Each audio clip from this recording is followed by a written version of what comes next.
What is up, guys? Welcome back.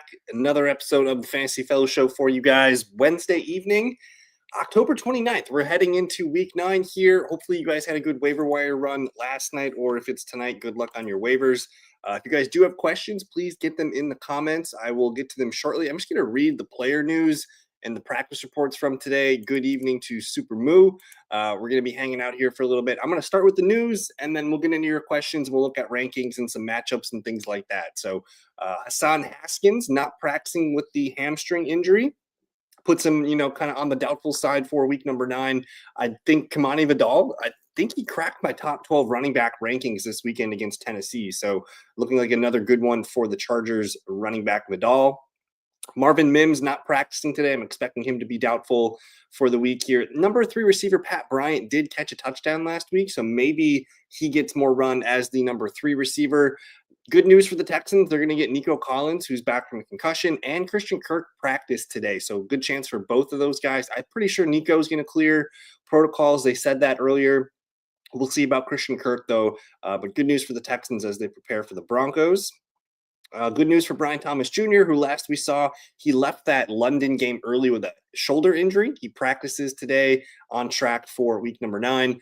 Brock Bowers and Jacoby Myers both practicing in full. So that's good news for the Raiders. That's going to be an interesting game here, Raiders and the Jags. Not a great game, but we'll see if the Raiders can get some more punch back with their weapons.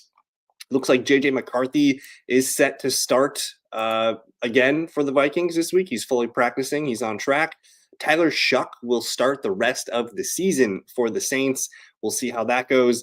Here's a big one. Ramondre Stevenson with the toe injury does not practice Wednesday. They did bring in another running back here, Dearness Johnson. They signed him to the active team today, making me question if Ramondre is more on the doubtful side of things for week number 9 here. So if you have TreVeyon Henderson, he's probably looking like a nice running back 2 opportunity for us this week. We'll watch Stevenson's report tomorrow on Friday, but I'd say right now this feels almost doubtful just with the early signing of the other running back.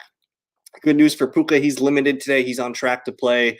We did get the news yesterday that Isaiah Pacheco is going to be week to week. I'm listing him as pretty much doubtful to out for this one. Got the knee injury. Kareem Hunt was practicing today, I believe, and we're going to see Rashard Smith handle that kind of starting lineup for the running backs there in the Chiefs. Those two guys should split the time. Juwan Jennings is not being traded by the 49ers. Limited practices in for Penix, Drake London, and I did see Kyle Pitts was limited, but I think all 3 of those guys are on track for Atlanta as they head to New England. Good news finally for Lamar Jackson. He's off the injury report. He's playing tomorrow night, so fire him up. Bad news for Pat Freiermuth, who's dealing with a bruised quad injury. Maybe that puts him on the doubtful side for this week. Maybe Jonnu Smith can be a tight end 1 if you're looking for somebody. Still no Ricky Pearsall, man. This dang knee injury has cost Ricky pretty much the entire season so far. Hopefully we can get him back tomorrow. As of right now, I'm thinking Ricky's probably doubtful for week 9. Another week of Juwan Jennings as the number 1 receiver. No Josh Downs today with a hip injury. He had the concussion a little bit ago. Now it's the hip injury. Maybe I like Alec Pierce a little bit more if Josh Downs can't go. We did have a little minor trade today with John Mechie in this deal going to the Jets. No Josh Palmer today, so not really something for fantasy, but you're going to keep starting Khalil Shakir. Cole Kmet was back at practice with that back injury limited, so that's going to take a little bit of the steam off Colston Loveland. If Kmet doesn't play, I do like Loveland in this one. We also had Romo Dunze with a heel and Luther Burden, who I'm expecting to be out with a concussion. These 2 guys don't practice today, so we'll watch for those 2 reports tomorrow. That'll be a big one for the Bears. Probably the bigger piece of news today was Terry McLaurin's quad injury. They already ruled him out for week 9. He's already hurt this quad. It's been a tough season for Terry McLaurin. Now that Jaden Daniels is back, though, we get excited about the Commanders a little bit more. But this is a huge win for Debo and maybe Luke McCaffrey, who should operate as a number 2 wide receiver for the Commanders. McCaffrey could be picked up if you need somebody. Let me see. I think we're pretty much good, though. Bryce Young practicing in full. I'm expecting to see him against Green Bay on Sunday.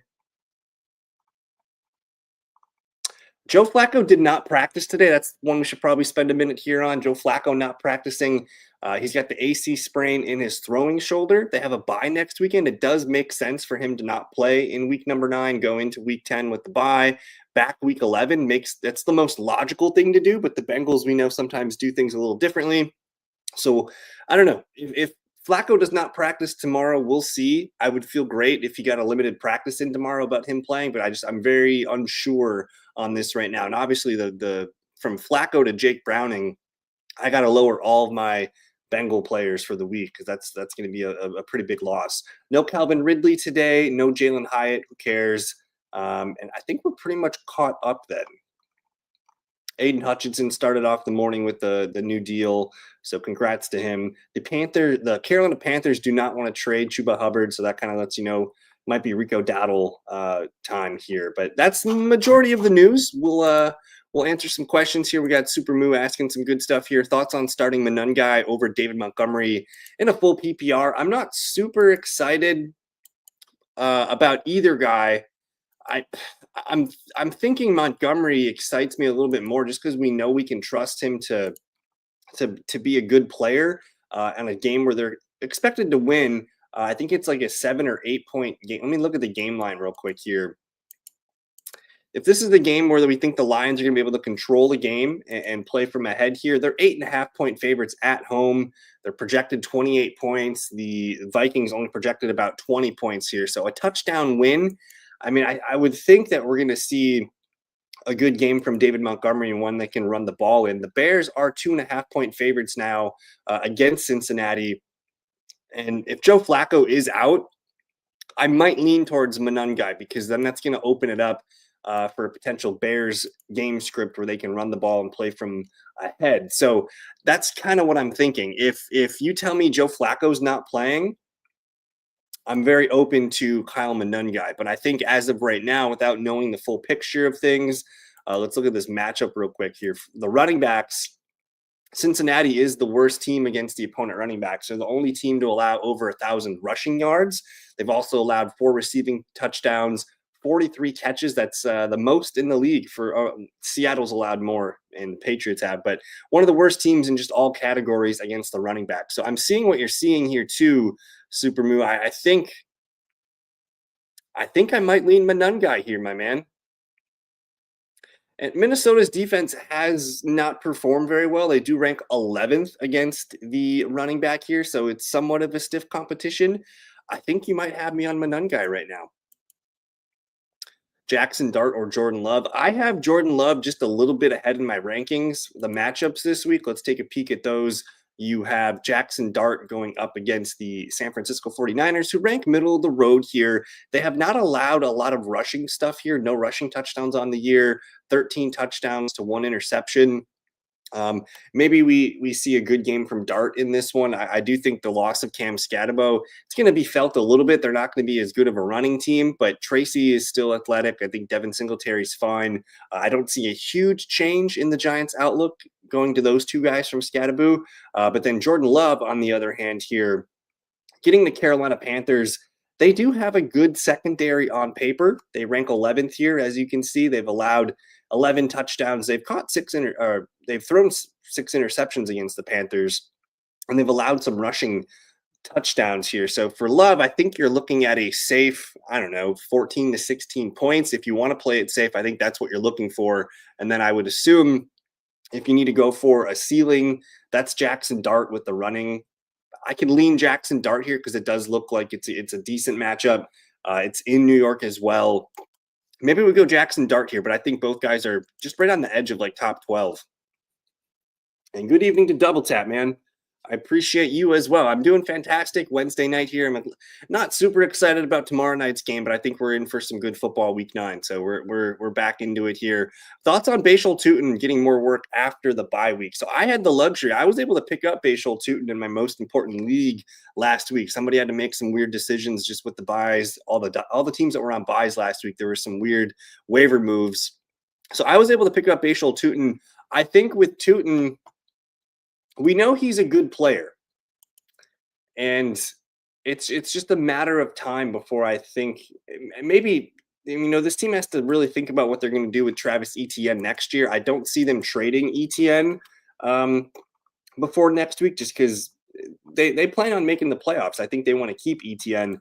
But what I like about Tootin is every time he's gotten his opportunity to touch the ball, he's looked pretty good. You can see most of his yards per carries are pretty high, 5 for 22 against the Rams. He does catch the ball well as well. So I think he can be a do-it-all kind of guy.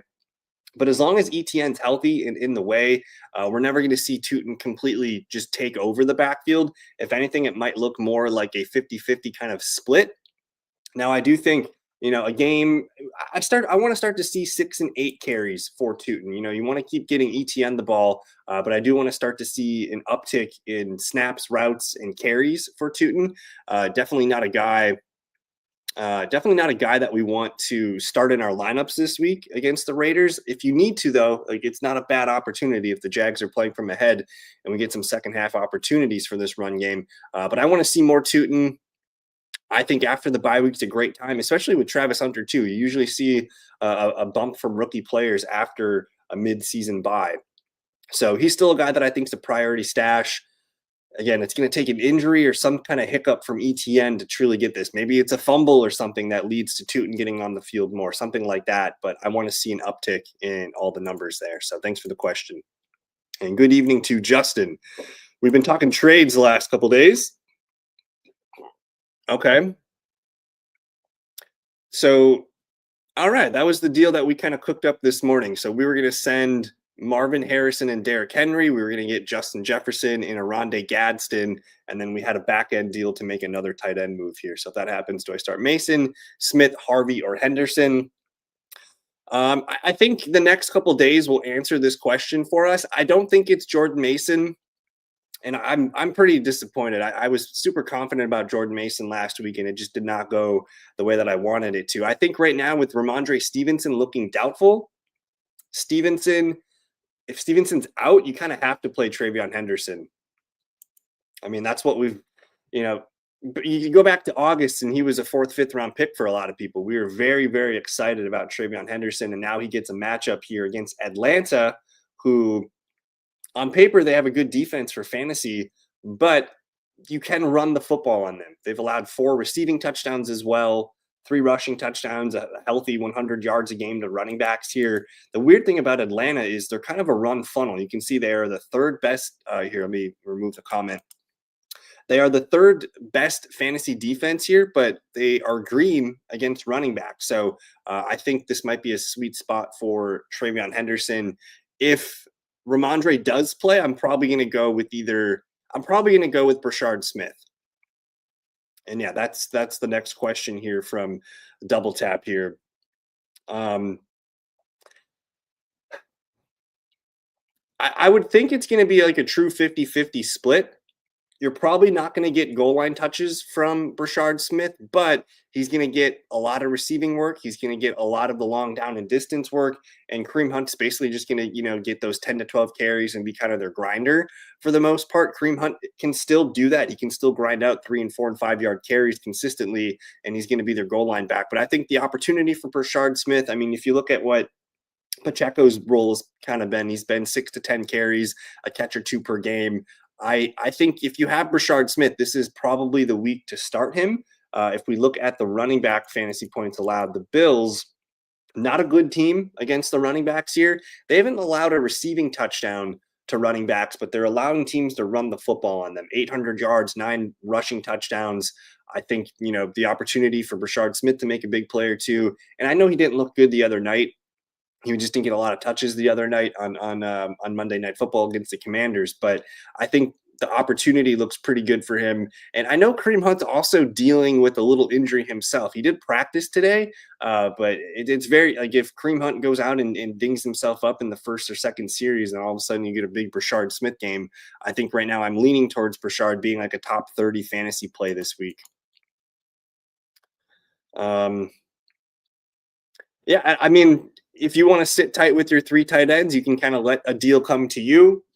Everyone else is going to probably look at your team now that you have these three tight ends and maybe start to look at it and scheme up some things. So I don't hate it. Dallas Goedert's on bye this week, and you kind of can just wait till he comes back. And all of a sudden, after the bye week, Dallas Goedert looks like a more tradable asset too. So let's just hold on to him for now. But I do like getting Justin Jefferson and Aronde Gadsden right now, man. He is looking really fun. Hopefully, you guys are able to pick him up in your leagues or your dynasty leagues for sure. I'm going to pull up my weekly rankings here, just take a peek at some stuff that we got going on.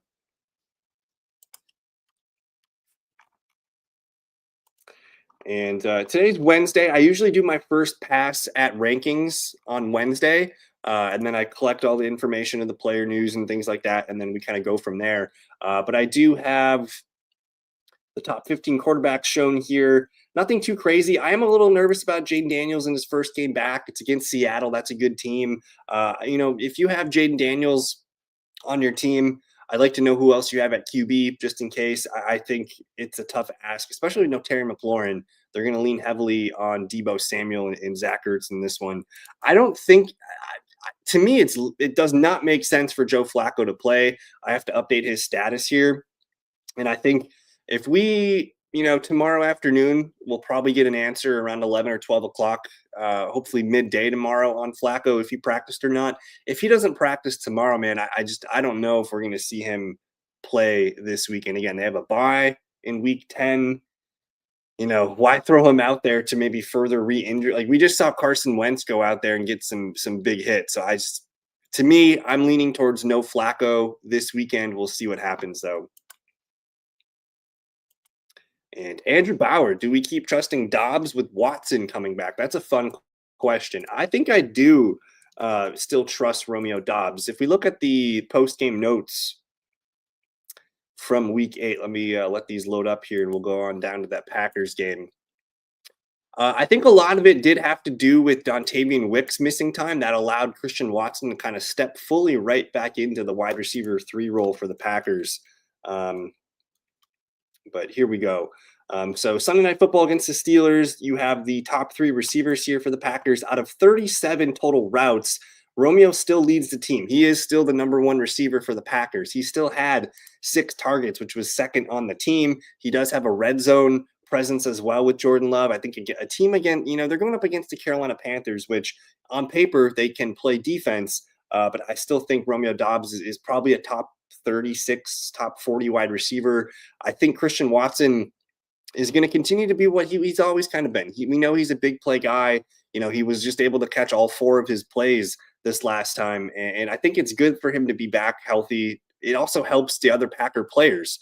It should open up the run for Josh Jacobs and Emmanuel Wilson. And it also just helps underneath stuff. Like Kraft was left wide open a lot. Just his presence to take off the top of a defense could help Romeo Dobbs underneath. So as long as he's still seeing, the number 1 snaps and routes, I'm totally fine with Romeo Dobbs. And I don't expect Christian Watson to overtake Dobbs or Golden even for that matter. I think their 2 wide receiver sets are going to be primarily Dobbs with one of those, and then they're going to mix Golden and Watson in there. So keep firing up Romeo Dobbs. We know he's a touchdown guy, and it's a good matchup this week against the Carolina Panthers. Yeah, I think the Jacksonville Jags defense is a top 10 defense for me this week. Let me just pull up my ranks here. I have them at defense number 7. I mean, the first few games of the year, they were a really solid unit, getting turnovers, getting sacks. Now they're coming off a bye. They're going to be a little bit healthier on both sides of the ball. I think the Jags are a top 10 play. And I know we had been looking, Justin and I had been looking at San Fran as a sneaky one if you needed to add somebody. But I think the Jags are probably a team that's out there in a lot of waiver wire. So I don't hate the Jags. It is a low scoring opportunity too. If we go to, where is it? My game lines here.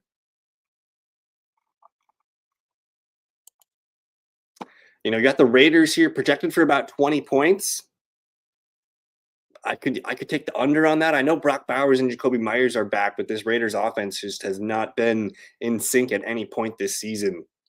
Maybe week 1 against New England, but I really don't have a lot of faith in the Raiders offense. It's in Las Vegas, but I think the Jags Just being 3.5 point home or road favorites, I'm comfortable with Jacksonville this week. I do want to let's pull up some of the start sit charts and kind of just talk about some of the games.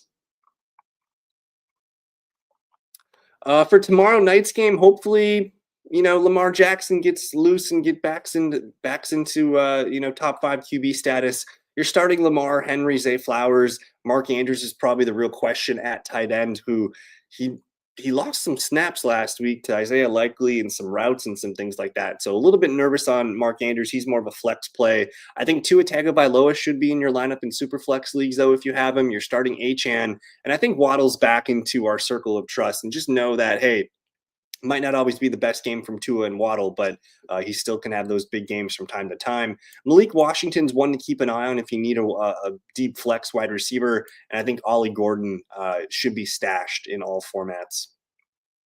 Bears Bengals. Okay, so let's assume this is what it's going to look like. This is what the chart would look like if Flacco plays. If Flacco does not play, though, I'm probably going to keep Chase Brown as a low end RB2. I'm going to keep Jamar Chase listed as a 1. I'll probably move T. Higgins down to a wide receiver 3 flex. And then I'm just going to stay away from this Bengals defense and Noah Fant and Samaje Perine. But it does hurt the ceilings of all Bengals players if Jake Browning's out there. So bit of a frustrating situation. The Bears, though, you're pretty happy. This is a good matchup for Chicago heading to Cincinnati. I think Caleb Williams is a back-end QB1. DeAndre Swift's been quietly putting together his best season, I think. And then Rome Odunze, who I know has a heel thing, we'll watch that. DJ Moore is fine as a wide receiver 3 flex. I'm going to avoid the tight ends. It does look like Cole Kmet has a chance to play this weekend. And then we did get the question, too. Maybe I move Monangai up to this RB3 flex territory because I'm kind of feeling, especially if no Flacco, I'm kind of feeling Monangai, Bears run the ball, that kind of game could be a factor. Vikings, Lions, nothing too crazy. I mean, we know who to start from the Lions. I'm benching Jameson Williams for now. I just don't have a lot of faith and trust in him. He's kind of on the outside looking in for me. He can be a deep flex for you, but just, I mean, you're playing with fire at this point now. It's either going to be a big touchdown or it's going to be pretty low points. The Vikings side, it's JJ McCarthy's first game back. You're starting Justin Jefferson for sure. I shouldn't get any questions on that.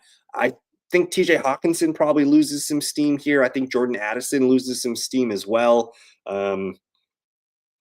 And then the running backs, can JJ McCarthy hit Aaron Jones with some passes?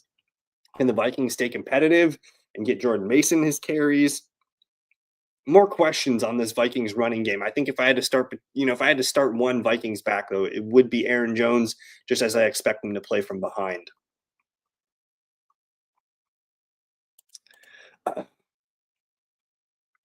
Oh, good question. Well, the Packers defense, they are one of the better teams on paper here. They don't allow a lot of stats, but you can run on the Packers. If you guys remember that Sunday night game against the Steelers, like the Steelers were ahead when they were running the ball with Jalen Warren doing some kind of Gainwell stuff. Like you can have success running the football here. Bryce Young's also back, which I like.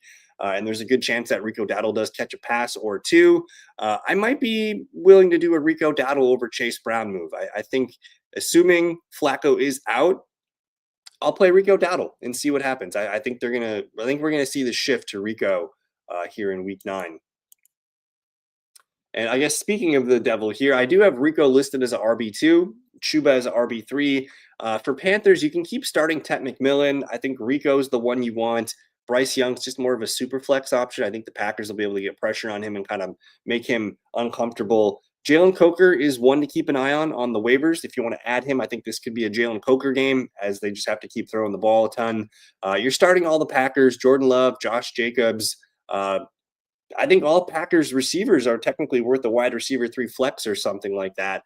Dobbs would be the one that I want to play. Christian Watson, you need those big plays for him to make it happen.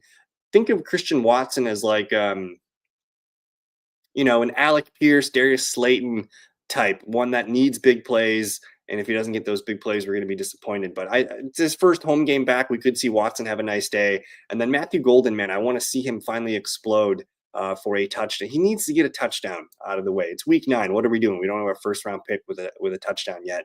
And then Tucker Kraft, you're obviously play that Packers defense. I think the Packers handle this one. Chargers Titans, man. On the Titans side of things, I think Chimere DK should have been picked up in deeper leagues. He is a deep wide receiver 3 flex. I think Tajay Spears is the running back I'd rather play over Tony Pollard. And then Cam Ward, man, you look at his first 4 games, they were not great. Starting to find some consistency, and just looking at the box scores, I know they're not winning games and putting up a lot of points, but Cam Ward's numbers are starting to look better than they did at the start of the year. I would like to see Calvin Ridley healthy because I think he would really help this offense just be a little bit better. But for now, I'm expecting no Calvin Ridley.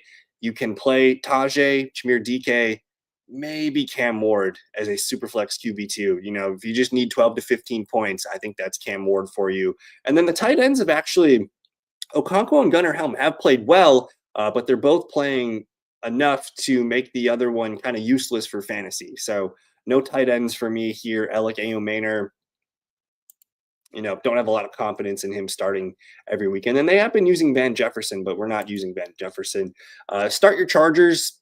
I'm going to move Vidal up to the RB1 slot. And Quentin Johnston, the Chargers offensive line has been injured, and they've had trouble protecting Justin Herbert lately.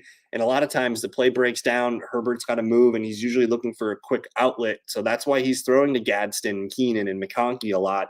It takes QJ a little bit more time to get developed. But I would imagine after a 0 catch performance, 0 target game last week, we're going to see QJ get some things schemed up for him to make sure he's still involved. He was also coming back from that one injury, so I think better days are ahead for Quentin. He's not a must-start player like he was at the beginning of the year, but he's still a fun wide receiver 3 flex, kind of like in the Christian Watson tier for me, guys just outside the clear must-start range. And then start that Chargers defense this week. Alrighty, Falcons Patriots. I do have the questionable tag on Ramondre Stevenson. I think TreVeyon Henderson would be must start if Stevenson is out. And if Stevenson is out, I mean, Drake May, this game's going to be all on him. You got a rookie running back, a couple unknown running backs behind him. Drake May's going to have to play some really good football. So the receivers, Stephon Diggs, Kayshon Boutte, Mac Hollins is even a deep one. He had 7 catches last week. Maybe we see them have to rely on the pass more. Either way, you're starting Drake May for sure. I think Diggs is a good play. Boutte's more in that Christian Watson, questionable flex calls. We do see the Falcons look pretty healthy, though. Penix, London, and Kyle Pitts are all on track to play this weekend. I expect Bijan Robinson to get going after a disappointing game last weekend. Algiers just a deep wide running back 3 flex. And then I don't know what to do with Mooney. I'm probably going to move Mooney down to the bench. I just don't want to deal with it. We know what he is. He's a big play guy. If he doesn't get the big plays, he's looking at the goose egg last week or 1 catch last week. I think I'm going to move him down my circle of trust. 49ers and Giants. You're starting Tyrone if you got Tyrone. You're starting Jackson Dart, I think. I did have Jackson Dart, I think QB 13, something like that. I'm going to probably move him up tomorrow. And then Tyrone Tracy, he's in the top 24 running backs for me. Wan'Dale Robinson still leads this team in targets since Malik Neighbors went out. I think this is a good matchup for him to get back into the top 30 wide receivers. And then Darius Slayton looked good. I mean, he had a touchdown call back last weekend. If you need somebody, I think Darius Slayton's a fun, big play touchdown player for you if you need the help. Say no to the Giants defense. Theo Johnson, boom bust with the touchdowns, but he has been scoring touchdowns. And then I do think Singletary is a sneaky ad. If you just want to, it's handcuff season, guys. If you have an extra spot, or you need to trim some fat off your team, just pick up Singletary, see what happens. Because he's technically 1 injury away from getting the lion's share of workload here from New York. 49ers, you're starting McCaffrey, you're starting Kittle, you're starting Juwan Jennings as a wide receiver 3 flex. And then I think Brock Purdy's on track to play. I think Ricky Pearsall is probably not playing this week, but everything else looking up for the 49ers. They need a big win here on the road against the New York Giants. Let me see what else we got here from Captain. How are we doing? In a must-win game for the playoffs, would you rather in a flex Bowers or Charbonnet? Also have Rico, but not liking him this week versus Green Bay. I'm probably going to go with Brock Bowers here. Let's see how those Jags are against the tight end. I mean, they're ranked 21st here against tight end, so it's a good matchup. And Brock has been resting. He should be in a good situation against Jacksonville. And the Raiders just style of football, man. We expect them to probably lose this game, more passes, that kind of thing. I think I'm playing Brock Bowers here. I still like Zach Charbonnet, who's been the goal line back here, but he doesn't do a lot with his touches. He's still getting 8 to 10 touches per game, which is nice. And he's just not really getting a ton of receiving work as much as he plays on third down. So he's pretty much a touchdown or bust player, which I think Brock Bowers, getting 4, 5, 6 catches in this one. We know he can make big plays. We know he can score touchdowns. I think Brock Bowers is probably, I mean, if you want to play it safe, I think Charbonnet is safe, but I also think Brock Bowers is safe now that he's healthy. So I'm trying to shoot for 20 points here. I'm going to go with Brock Bowers. But I get the hesitation. It's his first game back, but it's been a nice rest for Brock Bowers, and they need to finally put some good stuff on. They're at home this week, too. I think we see Brock Bowers kind of come back out and remind us how good of a football player he is. So that's where I would sit with it. And thank you for the question. Colts at Steelers real quick. I think this could be a fun game here. The Steelers just kind of got smoked at home. Now they have to have the Colts come to Pittsburgh, and we'll see what they're made of here. You're starting Jaylen Warren and DK Metcalf. Rodgers is just a super flex option for us.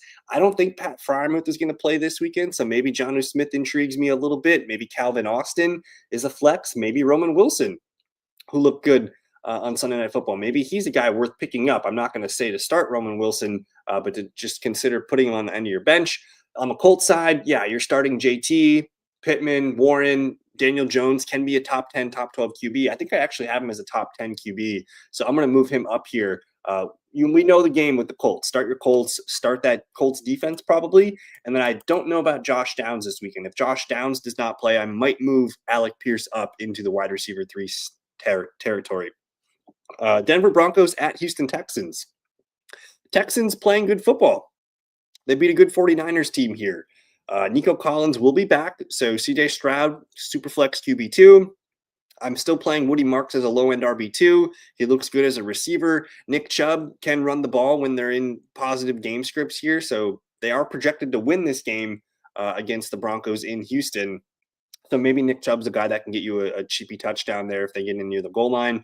Maybe the Texans, go ahead and play the Texans defense if you need a defense. And then I don't know what to do with any of these. They have so many receiving weapons down here. I think Christian Kirk's coming back. I'm probably just going to sit with Nico and call it a day. On the Broncos side, this Texans defense is good. I still think Bo Nix, I have him as a QB1. I might lower him to QB2 status this week. I think J.K. Dobbins and R.J. Harvey, this is not a great matchup for them, but I think they're still both usable. And Sutton, I'm going to keep playing Sutton. I'm going to keep playing Franklin. I'm probably going to move Evan Ingram down. I just don't have a lot of faith in Evan Ingram in this one. You can still start the Broncos defense. I don't think this is going to be a high-scoring game, but I just want to temper expectations for my Broncos side of things this week. Late games, Jags, Raiders. We don't need to talk too much about this one. I think you can still start Ashton Genty as a running back too. I think you can play Brock Bowers when you get him back finally. Geno Smith's maybe a super flex QB2, but I don't know if I feel good about that. The good news is for Geno, this is his first time really having a full healthy cast of weapons. I think Trey Tucker, Jacoby Myers, these guys are deep, wide receiver 3 flexes, kind of in that, Christian Watson, Matthew Golden range of things. And then for the Jags, I have Trevor Lawrence ranked pretty high this week. I'm excited about this matchup. I'm excited for more Travis Hunter, who needs to be in your lineups. I'm excited to see if Brian Thomas Jr. can get things going. So I'm playing both Jags receivers. You're going to play ETN in this one, and I think the Jags defense is startable.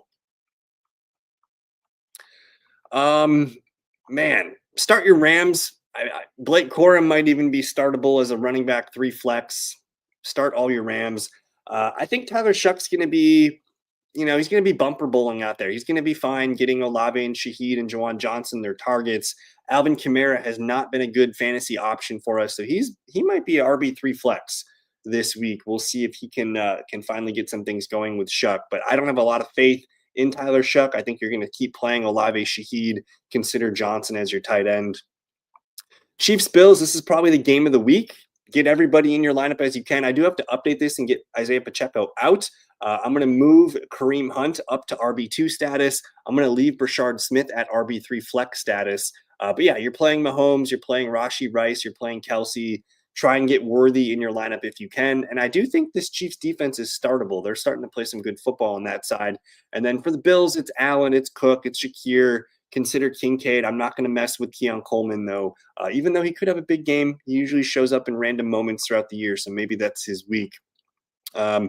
Sunday Night Football. Not super excited to watch the Commanders right now, but we do get Jayden Daniels back, which is a big deal. I think, again, if you have Jayden Daniels, probably going to play him unless there's a much better option out there. But just excited to have him back on the field. Ja'Cory Krosky-Merritt has not been exciting the last couple games.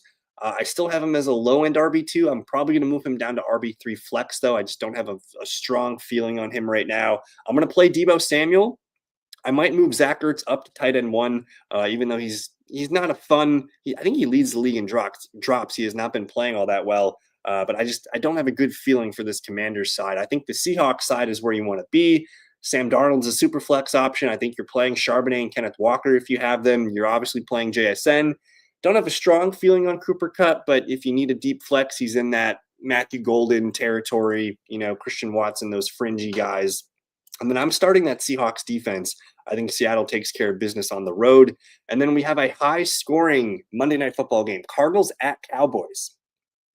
Still don't know if we're going to see Kyler Murray. I'm thinking yes, but for now, Bam Knight, running back 2, Marvin Harrison should be in your lineup, and Trey McBride should be in your lineup. If you're feeling dangerous, you could play Michael Wilson. This Cowboys defense is bad, so Michael becomes interesting a little bit. Cowboys side, you're going to keep it simple with pretty much what they've been doing. Prescott, Javonte, CeeDee Lamb, Pickens, Ferguson, all these guys are in our lineups.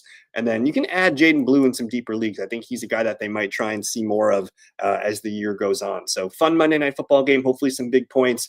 We got some big personalities and some big names on prime time. But there you guys have it. That is the week number 9 start sit program. I will be going live tomorrow evening if you guys want to hang out before Thursday Night Football. 6:30 p.m. Central Time. We'll go over more of the player practice news from the day and answer any start sit questions you guys may have for me. So thank you for hanging out with me on this Wednesday evening. Enjoy the rest of your night, guys. We'll see you tomorrow evening. Peace.